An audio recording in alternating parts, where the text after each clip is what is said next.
Israeli অবরোধের বিরুদ্ধে সমুদ্রপথে গাজার দিকে এগিয়ে চলা আন্তর্জাতিক স্বেচ্ছাসেবকদের সবচেয়ে বড় নৌবহর গ্লোবাল সমুদ্র ফ্লোটিলা, যাতে হামলা করতে করতে একে একে সবগুলো নৌযান এবং এই বহরের সকলকে আটক করেছে ইসরায়েলি কমান্ডো বাহিনী।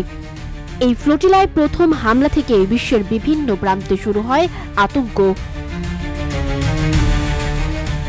আন্তর্জাতিক জলসীমায় ইসরায়েল অবৈধভাবে জাহাজে ডাকাতি, যাত্রীদের অপহরণ করায় বিশ্বব্যাপী সমুদ্র ফ্লোটিলার পক্ষে আওয়াজ জাগ্রত হয়েছে এবং ইসরায়েলের প্রতিবাদে বিশ্বব্যাপী বিক্ষোভ ছড়িয়ে পড়েছে।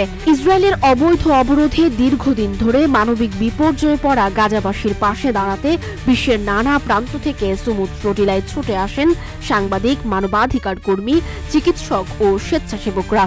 আন্তর্জাতিকভাবে বহুল আলোচিত এই অভিযানের মূল উদ্দেশ্য ছিল গাজার মানুষের জন্য জরুরি খাদ্য, ওষুধ ও মানবিক সহায়তা পৌঁছে দেওয়া এবং অবরোধের বিরুদ্ধে শান্তিপূর্ণ প্রতিবাদ জানানো। ৪৫টি নৌযান, প্রায় ৫০০ যাত্রী নিয়ে গঠিত এই নৌবহরটি গাজা উপকূলের মাত্র ১০০ নটিক্যাল মাইলের মধ্যে পৌঁছালে শুরু হয় ইসরায়েলের উন্মাদনা।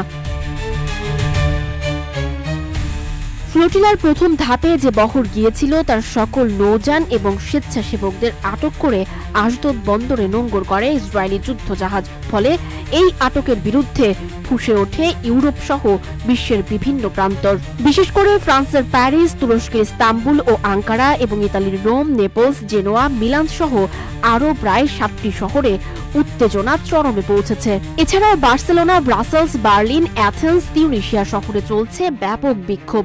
আমেরিকারও বেশ কিছু স্থানে ইসরায়েল বিরোধী বিক্ষোভ শুরু হয়। এমনকি লস অ্যাঞ্জেলসে ইসরায়েলি দূতাবাসের বাইরে বিক্ষোভ করে ফিলিস্তিনের সমর্থনকারীরা। তাছাড়াও বাংলাদেশ সহ মুসলিম প্রধান দেশগুলোতেও ইতোমধ্যে রাস্তায় নেমেছে সাধারণ মানুষ। গাজার অসহায় মানুষগুলোর মুখে একটু আহার দিতেই তো যাচ্ছিলেন তারা। তবে কেন এই শান্তিপূর্ণ যাত্রার যাত্রীদের আটক করা হলো? কেনই বা ক্ষুধার্ত শিশুদের আহারগুলো ডাকাতের মতো ছিনিয়ে নিয়ে গেল ইসরায়েলের দখলদার কমান্ডো? এই প্রশ্নে উত্তাল বিশ্ব। সর্বত্র একটি দাবি উঠছে, বয়কট ইসরায়েল। কেবল দাবি নয়, জনতার স্রোত ও ক্ষোভ এত বেশি যে ইসরায়েলি পণ্য, বিশেষ করে স্টারবাকস ও বার্গারের দোকানগুলোতে ব্যাপক ভাঙচুর করে বিক্ষিপ্ত জনতা। এমনকি কোথাও কোথাও বিক্ষোভকারীদের ওপর পুলিশের টিয়ার শেল নিক্ষেপ নিয়েও শুরু হয় পাল্টাপাল্টি আন্দোলন। ফলে প্রশ্ন উঠছে, বিশ্ব নেতারা কি এখনো চোখ বন্ধই রাখবেন, নাকি তারাও আওয়াজ তুলবেন সাধারণের কাতারে নেমে? ইসরায়েলের কবজায় থাকা মার্কিন আর ইউরোপীয়দের নিয়েই বা কোন সিদ্ধান্তে আগাবে মার্কিন প্রেসিডেন্ট ডোনাল্ড ট্রাম্প?